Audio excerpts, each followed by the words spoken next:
Hello and welcome to News Laundry. I'm here in Jorhat, Assam. Today we got the chance to meet Gaurav Gogoi, the Congress candidate for Jorhat Lok Sabha constituency.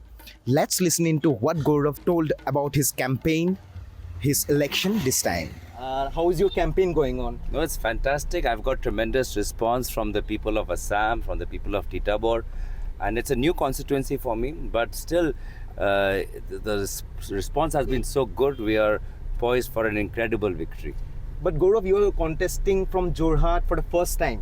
And we have seen Chief Minister and Cabinet Minister camping here in Jorhat to ensure BJP's victory. So how confident are you this time? Well, the fact that they are having to work so hard is a testament to how much the public is supporting us and the public is supporting our campaign. The people of Assam have not forgotten the good work done by my late father, especially the people of Jorhat, who have a very personal relationship with my late father, because Jorhat town was the hometown of my father. So I feel that we are doing extremely well, and we have Priyanka Gandhi ji's rally to look forward to, and I think that will also boost our party's support amongst the people. So I was listening to your speeches and I could hear you were talking about benefit schemes that targeting the women's, basically like Orunodhoy and 10 Lakhpati Didi and all. How do you think these schemes will going to impact this election? Because the BJP politicians are talking about the schemes only so far. These schemes are only on paper. Nobody, 80% of the intended beneficiaries have not got the benefit of these schemes. These schemes are only on paper. They're only in election speeches. But when you ask people that you've signed up for all these schemes, have you got the benefits? And I name one after the one government schemes, and all the people in unison say that no, we have not received the benefits. So these schemes are only on paper. The BJP is just duping the people of Assam. They're wasting their time, and therefore the women are going to vote against the BJP for conning them and taking their votes in the name of schemes which have no impact on the ground or no impact in their lives. So Gaurav, another thing that we are noticing here in Assam is many senior Congress leaders, including from the Jorhat Lok Sabha constituency, are leaving the party and joining BJP. How do you think it will politically impact your campaign and your election? Well, the Congress party is becoming cleaner and cleaner, and the BJP is getting full of tainted people. So I think it's helping us, because it helps we get rid of some baggage. We get rid of people with some baggage, and all those people with criminal past, people with baggage, people with dubious reputation, they're all landing up in BJP. And we can see that how the BJP washing machine is at work, because earlier some of them were charged with police cases, enforcement cases, ED cases, and when they join the BJP, all these cases go away. So the BJP washing machine is at work in Assam as is in other states, and the people of Assam can see through that. I think the Congress party is on a very strong footing here in Assam. Another question, what are the key issues that you're focusing on this election?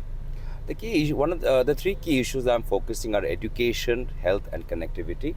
As more and more young people reach university or colleges, they find that the infrastructure is not up to the mark. There's a lot of work to be done, especially with respect to the curriculum and marking and evaluation and provision of basic infrastructure such as libraries.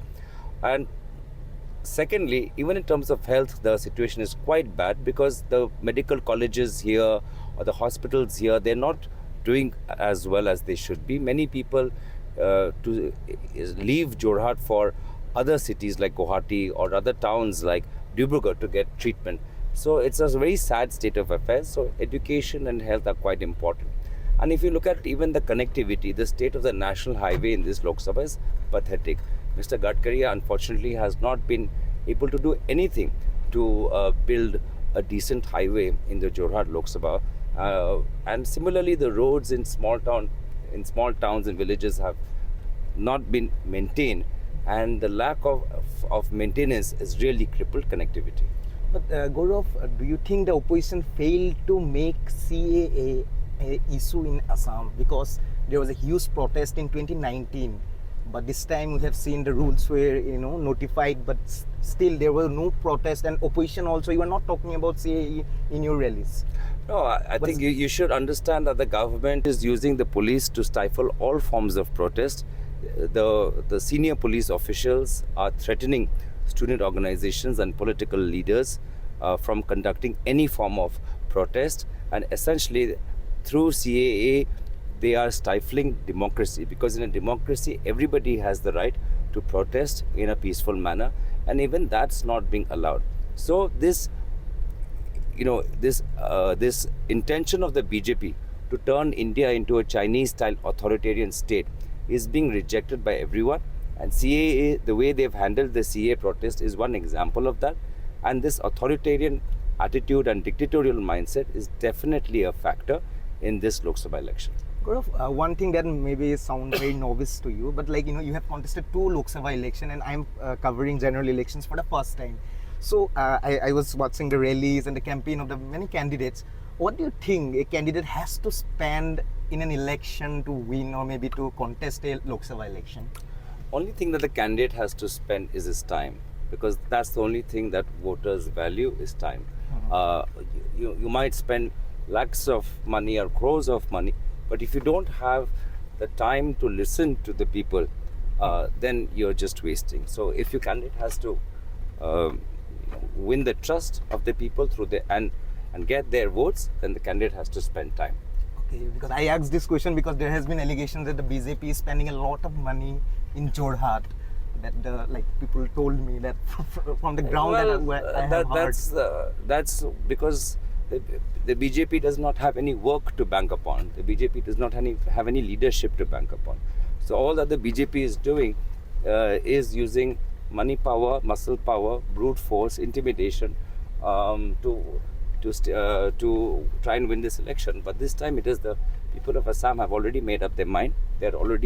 Many of them are volunteering on our behalf without being told to, and it's going to be a people's victory in this Lok Sabha election. What is your last message to the people of Jorhat or maybe the people of India? Because Lok Sabha election will be there till June 1st. So what is your message to the people of India or people of Jorhat as a whole?